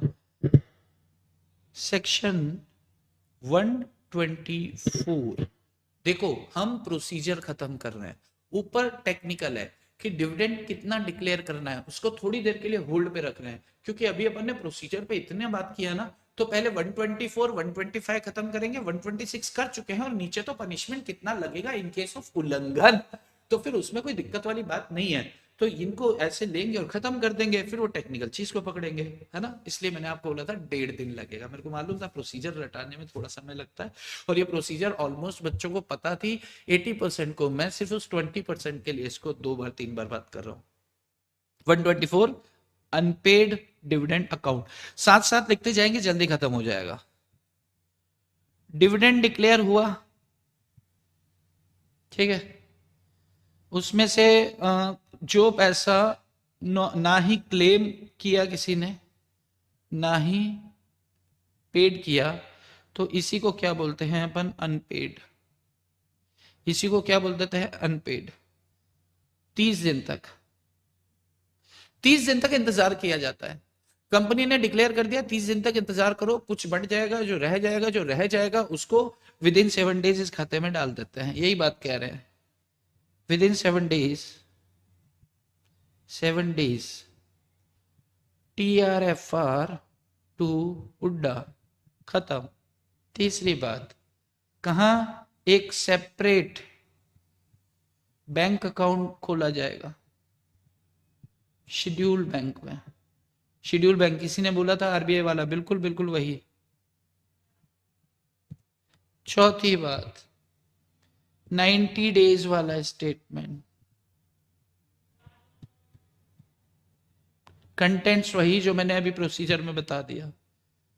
पांचवी बात, प्लेस ऑन वेबसाइट, वेबसाइट में भी मैंने आपको बता दिया। डिफॉल्ट किया अगर, तो 12% इंटरेस्ट वाला पॉइंट वाली बात, मैं पूरा नहीं लिख रहा हूं, मैं ऐसा मान के चल रहा हूं कि उधर अपन चर्चा करके आए, मैंने बोला था ना टुच पुच करेंगे खत्म हो जाएगा, देखो टुच किया, अभी पुच बाकी है और खत्म होने वाला है। क्लेमेंट अगर, अच्छा ये पैसा उड्डा में कितने समय पड़ा रहेगा, 7 ईयर्स। ये पैसा उड्डा में, क्योंकि बोलते हैं ना कि अगर 7 साल तक भी अनपेड डिविडेंड अकाउंट में नहीं लेने हैं, तो 7 साल तक भी का मतलब 7 साल तक यही रहेगा पैसा। Very good. तो 7 साल के दौरान अगर कोई क्लेमेंट आता है, दे दो ना पिलीज, तो उसे क्या करेंगे अपन, दे देंगे, अगले ने पिलीज क्या दिया अपन को, ठीक है, उसी का पैसा है यार। अच्छा, अगर मान लो कि 7 साल तक कुछ भी नहीं हुआ, तो फिर क्या करेंगे, जो भी बैलेंस बचा, बैलेंस क्या, डिविडेंड, अनपेड जो बैलेंस बचा, डिविडेंड प्लस इंटरेस्ट, वो 12% वाला। अरे हाँ, ये प्लस ये किस में डाल देंगे अपन, IEPF में डाल देंगे, IEPF में ट्रांसफर कर देंगे। अब ऐसा थोड़ी है कि यहां से अपन ने फेंक दिया पैसा IEPF में, अपन जो IEPF में अथॉरिटी, कोई तो बंदा वहां पे होगा, तो अपन बोलेंगे कि भाई साहब, सर सर सर, वो हमारे ये पर्टिकुलर शेयर होल्डर्स थे, हैं, और इनके पास इतने इतने शेयर थे, और इनका इतना ये वो है, क्या है वो, डिविडेंड है, तो कोई लेने ही नहीं आया सर, तो हम ये पैसा आपके पास भेज रहे हैं, तो ये पैसा उधर भेज के उसके साथ में रिपोर्ट भी देते हैं कि यार कितने लोग हैं, एक स्टेटमेंट देते हैं, और उधर से रसीद आ जाती है, हाँ हाँ पैसा पहुंच गया है, तो एज ए एविडेंस होता है, कल को शेयर होल्डर आए कि नहीं यार तुमने वहां भी नहीं डाला और पैसा खा गए, तो भाई ये देख, एक एक बंदे का पैसा हमने पहुंचा दिया, जाके वहां से ले लो, तो रसीद होना जरूरी है। जो 7 साल से डिविडेंड लेने नहीं आया ना, उनके शेयर्स भी उठा के IEPF को दे देते हैं। अब तू वहीं जाके बात कर, तू 7 साल से मुखड़ा नहीं दिखा रहा है, तू चांद का टुकड़ा नहीं दिखा रहा है, तो उसके शेयर्स भी क्या करेंगे, IEPF के सुपुर्द कर देंगे, कि फिर वो वहां जाके बात करेगा, और IEPF खाने के लिए नहीं बैठा, IEPF आपकी सेवा के लिए बैठा, तो जाओ और सुविधा का फायदा उठाओ। अगर किया उल्लंघन, सेक्शन खत्म, यूडीए का अगर आपने किया कॉन्ट्रावेंशन तो क्या होगा? पनिशमेंट होगी। पनिशमेंट कितनी होगी? अगर कंपनी है तो 1 लाख रुपए प्लस 500 रुपए रोज, मैक्स 10 लाख। और अगर ऑफिसर इन डिफॉल्ट है, ये पर डे था, ऑफिसर इन डिफॉल्ट है तो 25,000 रुपए वन शॉट प्लस 100 रुपए रोज जब तक कि डिफॉल्ट जारी रहता है पर डे, और मैक्सी 2 लाख। इतना समझ में आता है तो देखो ये सेक्शन खत्म। अब इस सेक्शन पे बैठ के रोते हमने प्रोसीजर पढ़ा और सेक्शन खत्म हो गया। Section 124 is over. Now turn for section 125। Done, DONE। कोई भी एक बच्चा डन लिखेगा, मैं मान लूंगा कि डन हो चुका।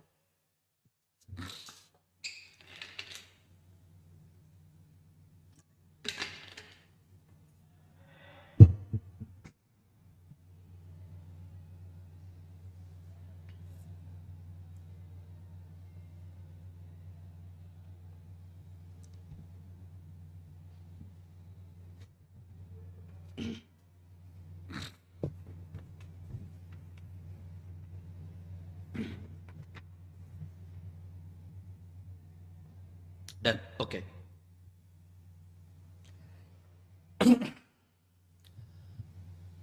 सेक्शन 124 हो गया, UDA। 125 हम देखेंगे IEPF। 126 हमारा अबेयंस और 127 हमारा पनिशमेंट प्रोविजन। अब बात आती है हमारी, अच्छा 123 हमारा क्या है? इन case of inadequacy declaration of dividend. हमने स्टार्ट किया टेक्निकल, हमने मान के चल लिया कि जैसे 123 के अंदर किया, अब इसकी प्रोसीजर क्या है, तो हम प्रोसीजरल पार्ट पर आ गए, राइट। अब ध्यान से सुनना, IEPF यार बहुत बड़ा है पर चलो ठीक है, ध्यान से सुनना। IEPF section 125। सेक्शन 125 क्या बोल रहा है? IEPF क्या है? Investors education and protection fund. ये एक ऐसा फंड है जो विनियोगकर्ताओं के हितों की सुरक्षा के लिए बनाया गया है। किसके लिए बनाया है ये? इन्वेस्टर्स को अवेयरनेस देने के लिए, इन्वेस्टर्स को एजुकेट करने के लिए, इन्वेस्टर्स को प्रोटेक्ट करने के लिए ये फंड का गठन किया है। बहुत अच्छी बात है, करना भी चाहिए।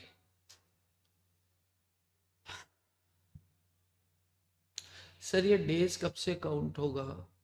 90 डेज काउंट होगा जिस दिन उसके खाते में पैसा आ जाएगा, अनपेड डिविडेंड अकाउंट आ जाएगा ना।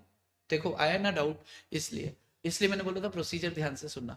जिस दिन उस खाते में आ जाएगा उस दिन से 90 दिन, अनपेड में आ जाएगा उस दिन से 90 दिन के अंदर उनको रिपोर्ट का बोला है, चलो स्टेटमेंट का बोला है। अच्छा अब बात आती है इसमें ना, दो बातें ध्यान से समझो कि ये फंड, सुनना अब ध्यान से सुनना। वापस से कहानी पे आ रहे हैं अपन, वापस से कहानी पे आ रहे हैं। छोटी सी कहानी होगी सेक्शन 125 के लिए। सरकार ने क्या किया होगा यार, थोड़ा सोचने की बात है, बस खत्म हो जाएगा। एक अंगूठा दे दो प्लीज यार, from the date of transfer of fund. Okay, एक अंगूठा दे दो। सरकार ने क्या किया? IEPF इन्वेस्टर्स को एजुकेट करने और प्रोटेक्ट करने के लिए एक फंड का गठन किया, एक ऑथोरिटी, एक ऑर्गेनाइजेशन का गठन किया, और उस ऑर्गेनाइजेशन को बोला कि ये फंड का ख्याल आप रखोगे। सरकार ने सोचा कि कोई तो ऐसा फंड हो, अरे फंड तो हो लेकिन उसे संभालने वाला कौन? अरे संभालने वाला MCA के सेक्रेटरी को बैठा दो यार, 5-6 मेंबर लगा दो, एक आधा उसके साथ एग्जीक्यूटिव ऑफिसर बैठा दो, ये सब मिलके क्या करेंगे? इस पर्टिकुलर काम को संभालेंगे। अच्छी बात है, संभालो। पर सर प्रश्न ये है कि इस फंड से हम इन्वेस्टर्स के को अवेयर करेंगे, एजुकेट करेंगे, पर इस यहां पर इस फंड में पैसा आएगा कहां से? अरे कहां से मत पूछो, कहां से आता होगा पैसा, ये पूछो, ये सोचो। तुमने बोला अच्छा कहां से आता है, तो कुल 14 जगह बताइए 14, 14 जगह बताइए 14 सरकार ने, मतलब सरकार ने मतलब कंपनी लॉ ने, कि यहां यहां से आता है पैसा। तो उस 14 में से कम 10 तो हमें याद होनी चाहिए, 10 तो याद होनी चाहिए। यस, अब ध्यान से सुनो, सरकार ने फंड बनाया तो दो तो सरकार या तो गवर्नमेंट ग्रांट दे देगी, और सरकार या तो केंद्र सरकार या राज्य सरकार डोनेशन दे देगी। गवर्नमेंट ग्रांट, सेंट्रल गवर्नमेंट क्या करेगी, ग्रांट देगी। एक हम बात कर रहे हैं सोर्सेस। देखो हमें इसमें दो बातों का बस ध्यान रखना है, ये दो के बाद तीसरी कोई बात ही नहीं है इसमें करने लायक, कि इसमें पैसा आएगा कहां से और इस पैसे का उपयोग क्या होगा, यूटिलाइजेशन।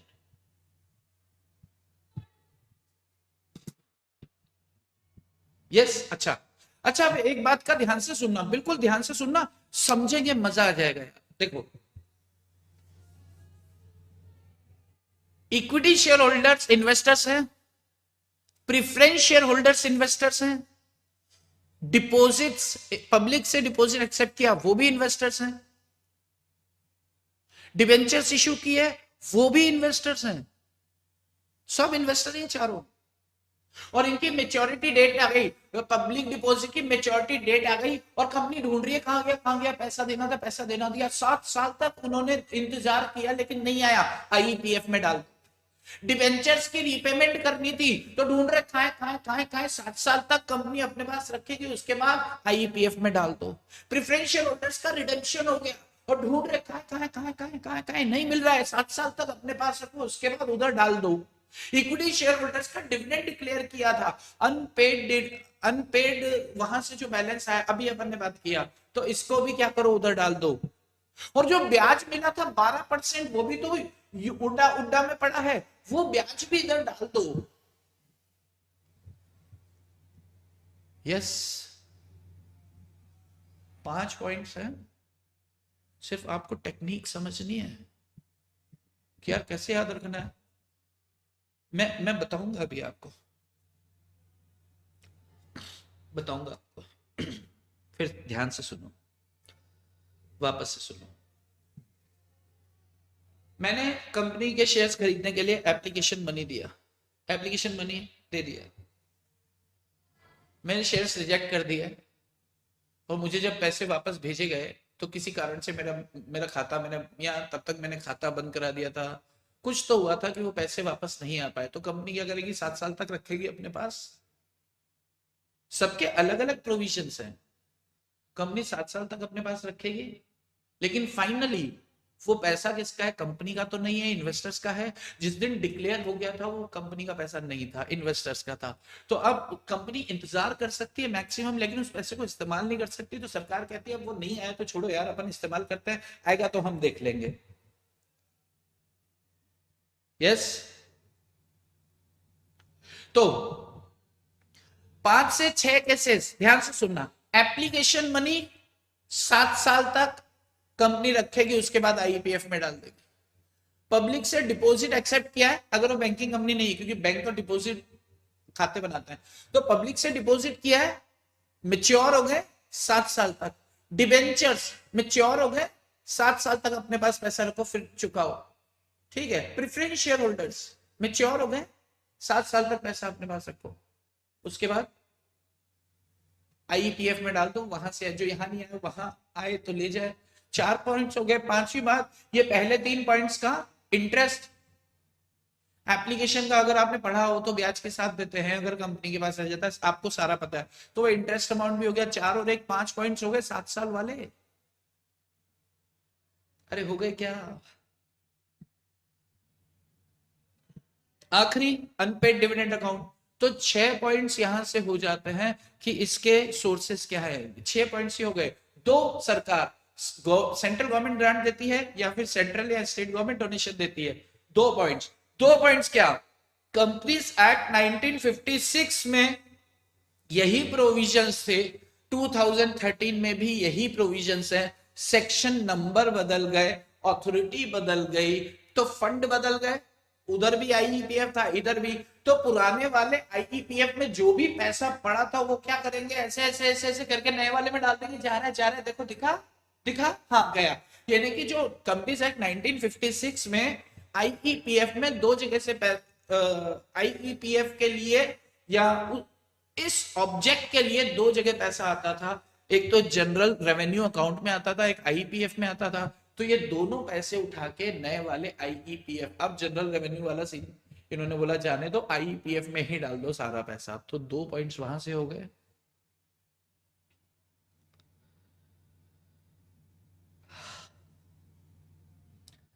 इतना सारा पैसा जो बेचारे लेने नहीं आए, सरकार के पास पड़ा है। और सरकार में अक्कल बहुत है, सरकार उस पैसे को ऐसे ही जाम पड़ा रहने देगी या कहीं इन्वेस्ट कर देगी? और कहीं इन्वेस्ट कर देगी तो क्या उस पर इंटरेस्ट रेवेन्यू नहीं होगा, क्या रिटर्न ऑन इन्वेस्टमेंट होगा? तो वो पैसा भी, वहां का पैसा भी वहीं आने वाला है। तो एक पॉइंट ये हो जाता है अपना कि रिटर्न फ्रॉम इन्वेस्टमेंट।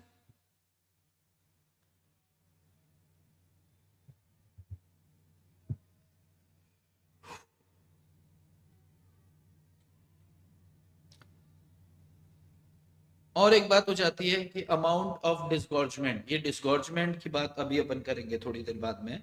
लेकिन अगर अगर आप, अच्छा फिर लास्ट में होशियारी देखो इनकी, लास्ट में क्या लिख देते हैं, और तुम्हारे हिसाब से देख लो कुछ रह गया हो तो।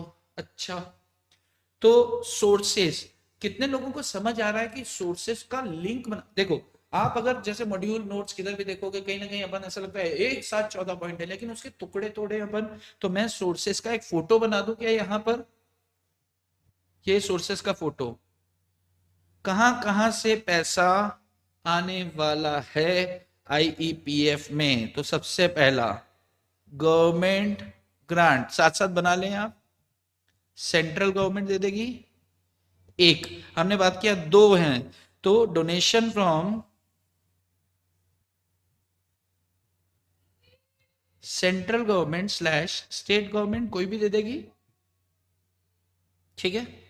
दूसरा कंपनीज एक्ट 1956 के अंदर फॉर सेम पर्पस दो जगह पैसा आता था।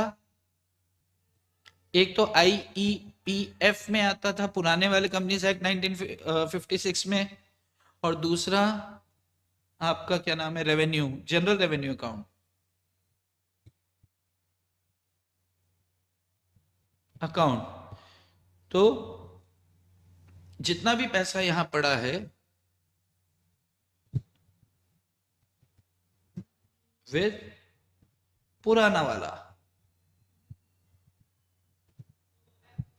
आईईपीएफ, वो सारा पैसा, और जनरल रेवेन्यू में जो है वो 2 पॉइंट सरकार के हो गए। केंद्र सरकार ग्रांट दे रही है, केंद्र सरकार राज्य सरकार डोनेशन दे रही है, सरकार का फंड है तो सरकार खुद से भी तो इनिशिएटिव लेगी कि किसी का कोई रुका ही नहीं तो कम से कम इन्हें एजुकेट तो करना है, तो सरकार से। दूसरा पुराना वाला था उसको लाके इधर डोल दो, डोल दिया जी। अब तीसरी बात आती है 7 साल वाला, 7 years वाले प्रोविजंस। ये अपन ने तोड़ा है, वहां वाले बोले मत करना ना। अरे मैं इसको यूटिलाइजेशन को थोड़ी देर के लिए उड़ा देता हूँ, इसको पता भी नहीं चलेगा, वरना इसको हटा भी दिया है ना। ज्यादा होशियार दिखा रहा है, चल भाई यहां से तेरी तो मैं। चलो 7 ईयर वाले प्रोविजन। अब 7 ईयर वाले प्रोविजन कौन कौन से? पहला एप्लीकेशन मनी,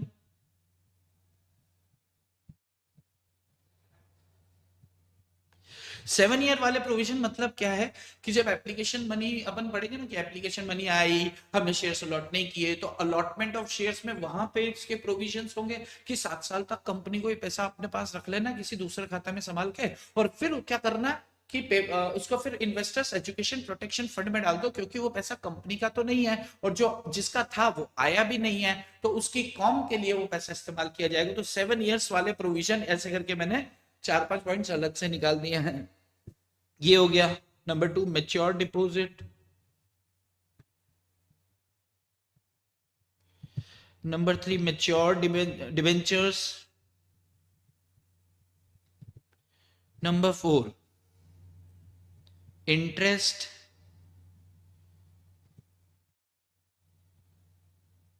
इन तीनों का, इन तीनों का इंटरेस्ट। तो चौथा पॉइंट इन तीनों से निकल के आ रहा है। पांचवा redemption of preference shares, of preference shares. छठा अनपेड उड्डा, जिसकी बात करके आ रहे हैं, वहां से भी पैसा यही आ रहा है, unpaid dividend account, unpaid dividend account. एक और लिख लेते हैं सातवां, मैं लिख देता हूं फिर बात कर लेंगे इसके बारे में। Amount received from sale of fractional shares.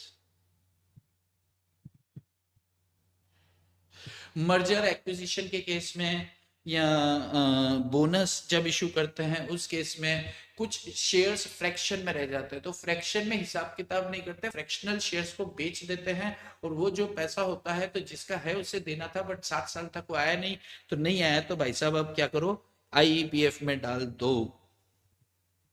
ठीक है, बोनस इशू के टाइम होता है अमालगमेशन, जब आप अकाउंट्स में पढ़ेंगे तो आप देखेंगे, या मर्जर। अगर इतना समझ में आता है तो अदर पॉइंट्स बचे हैं सिर्फ 2 अदर। देखो देखो ये कितने हो गए, 1 2 1 3 3 4 5 6 7 8 9 10 11। अब अदर में क्या हो गया, 12। रिटर्न ऑन इन्वेस्टमेंट, अपन ने बात किया ना, इतनी सारी जगहों से पैसा आ रहा है, देख रहे हैं ना आप, इतनी सारी जगहों से पैसा आ रहा है, तो इसे क्या करेंगे, इन्वेस्टमेंट कर देंगे कहीं, तो रिटर्न ऑन इन्वेस्टमेंट। इसके बाद सेक्शन थर्ड, अरे यार 3 कैसे लिखते हैं सेक्शन ऐसे 38, सेक्शन 38, सेक्शन 38 क्या है, डिस्गोर्जमेंट।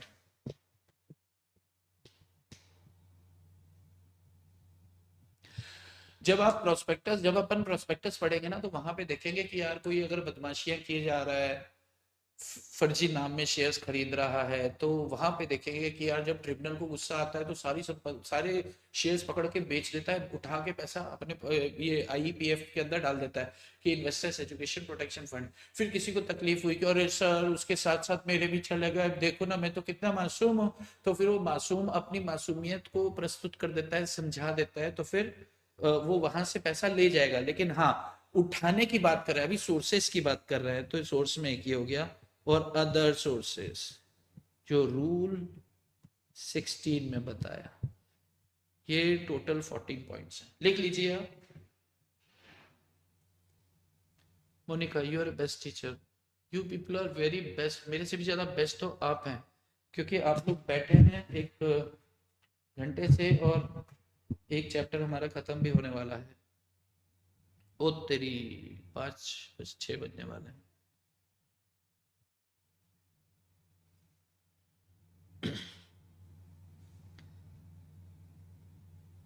सोर्सेस, अच्छा अब मुझे ईमानदारी से बताना कि कितने लोग को ये थोड़ा सा लगता था कि यार इसको याद कैसे करें, और ये टेक्निक अच्छी है कि इससे हम याद कर सकते हैं, कि 2 गवर्नमेंट के हो गए, 2 1956 वाले हो गए, 7 साल वाले याद नहीं करने, सोचना है कि इन्वेस्टर्स कौन, एप्लीकेशन मनी दिए होंगे, डिपोजिटर्स उनके दे दिए क्या, डिवेंचर होल्डर उनके दे दी क्या, प्रेफरेंस शेयर उनके दे दी क्या, उड्डा उड्डा ये लेके आए इक्विटी शेयर, यानी कि सबको सारा सबका पैसा, सबका मालिक एक, आईईपीएफ।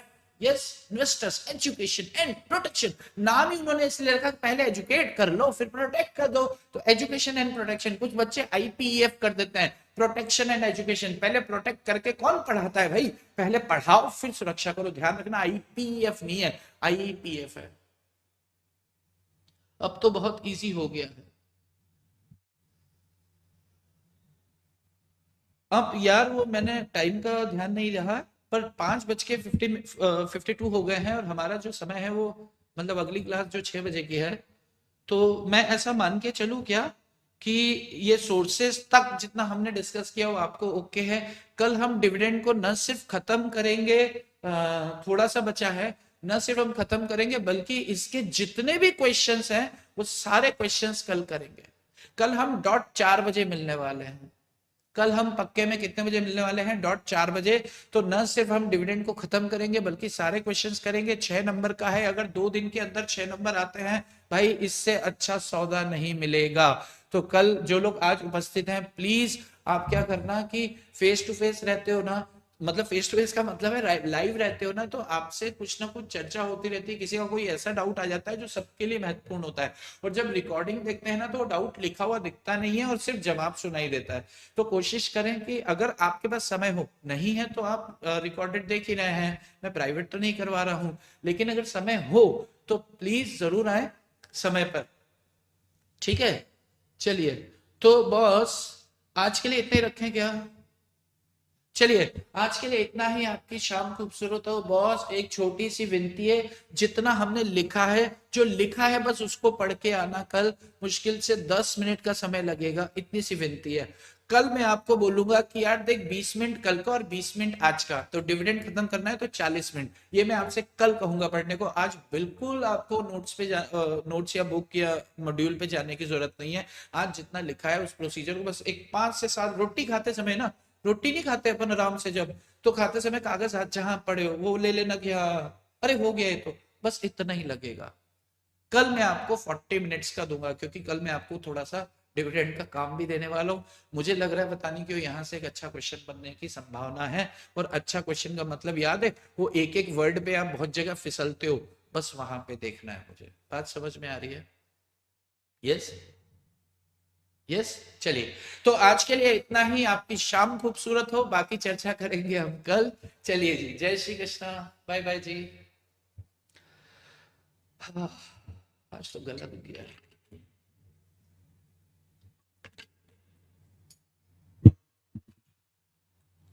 हाँ, चलते हैं बस। अरे राम जी, ये बंद हो गया। अरे, चलो bye bye bye bye bye. कहाँ से बंद हो